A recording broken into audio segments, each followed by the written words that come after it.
What if I told you that tonight, the moment your eyes close for the final time, you don't actually go to sleep? What if instead, you wake up to a reality so blindingly real, so utterly terrifying or incredibly beautiful, that everything you are stressing about right now, your bills, your career, your social status, instantly evaporates into absolute nothingness. We spend our entire lives planning for a future on this earth, but what happens when the clock runs out, the heartbeat stops, and you are suddenly forced into a realm where your wealth cannot buy you a single second of safety? Assalamu alaikum wa rahmatullahi wa barakatuh, and welcome back to the channel. If you are watching this right now, it is not a coincidence. Allah chose for you to see this video today because your soul needs a wake-up call. We talk so much about life, and we talk a lot about Judgment Day. But what about the massive, mysterious gap in between? What happens during the thousands of years spent in the grave? Today, we are going to pull back the curtain on the realm of Barzakh, the intermediate world. We will walk through every single stage your soul will experience from the very moment the angel of death arrives all the way to the blowing of the trumpet. This isn't just an educational lesson, it is a roadmap of your inevitable future. Stay with me until the very end, because the final stage we will discuss is something most people completely misunderstand. And knowing it could literally change your eternal destiny. Let's begin. Imagine you are lying on your bed. To your family standing around you, you look like you are just breathing heavily, slipping away, but in reality, your eyes have just been opened to a completely different dimension. The veil has been lifted, if the soul belongs to a believer. Beautiful angels with faces as bright as the sun descend from the heavens, carrying a shroud from paradise. But if the soul is wicked, terrifying angels descend with rough burlap sackcloth.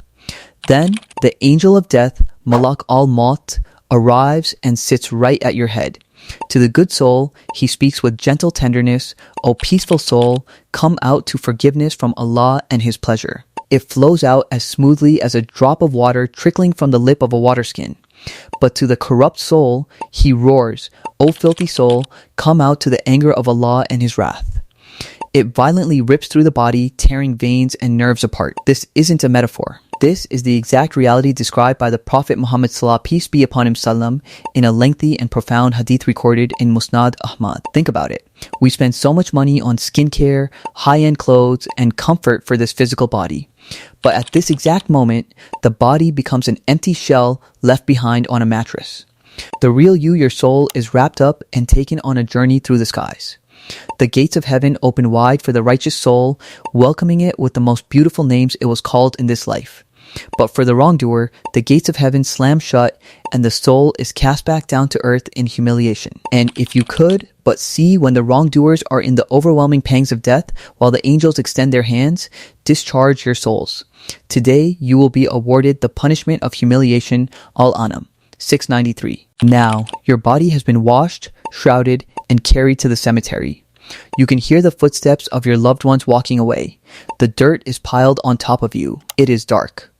It is silent. And then the earth speaks. Every single person who enters the grave must experience stage 2, the squeeze. The Prophet Muhammad's peace be upon him sallam told us there is a squeezing in the grave, and if anyone were to be saved from it, it would have been Sa'd ibn Mu'adh. Sa'd ibn Mu'adh was a companion so righteous that the very throne of Allah shook when he died. Yet, even his grave gave him a gentle, loving squeeze before releasing him. For the believer, this squeeze is like a compassionate mother hugging her child who has been away for a long time. It is a welcoming embrace after a hard journey through life.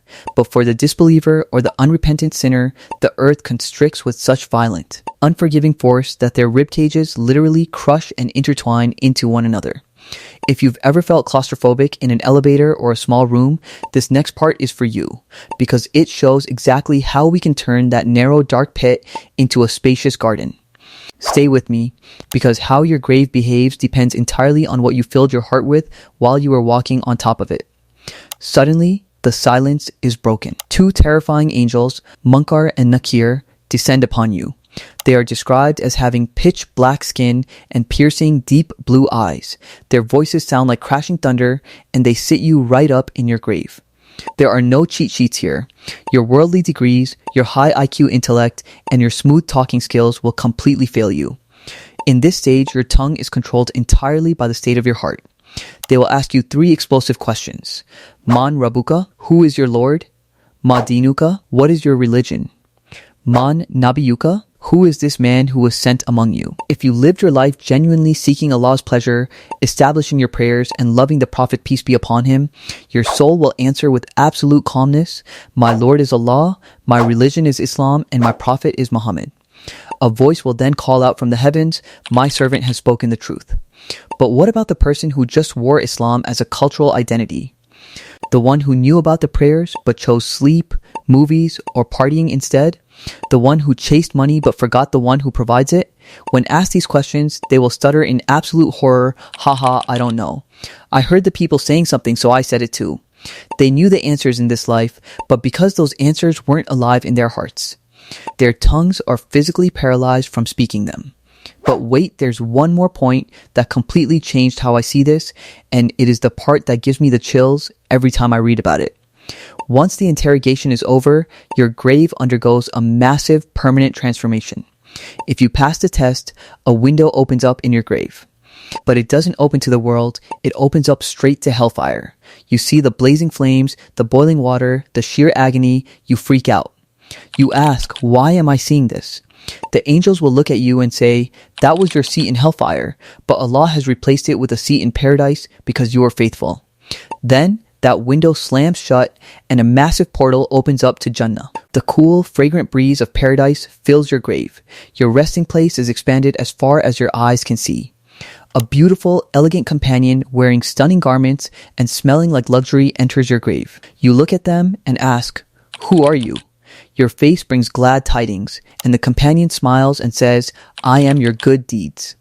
I am your midnight prayers, your secret charity, your patience when you are heartbroken, and your loyalty to Allah. You will feel so much joy that you will cry out, O my Lord, establish the last hour right now so I can return to my family and my wealth. But for the unfortunate soul who failed, the exact opposite happens. They are shown their empty seat in Jannah and told, this could have been yours, but you traded it for a temporary, cheap high in the dunya. Then the window to hell opens and the scorching heat and poisonous winds of the fire blast into their grave until the day of resurrection. A hideous, foul-smelling creature enters their grave. When asked who it is, it replies, I am your evil deeds. I am your missed prayers, your gossip, your lies, and your arrogance.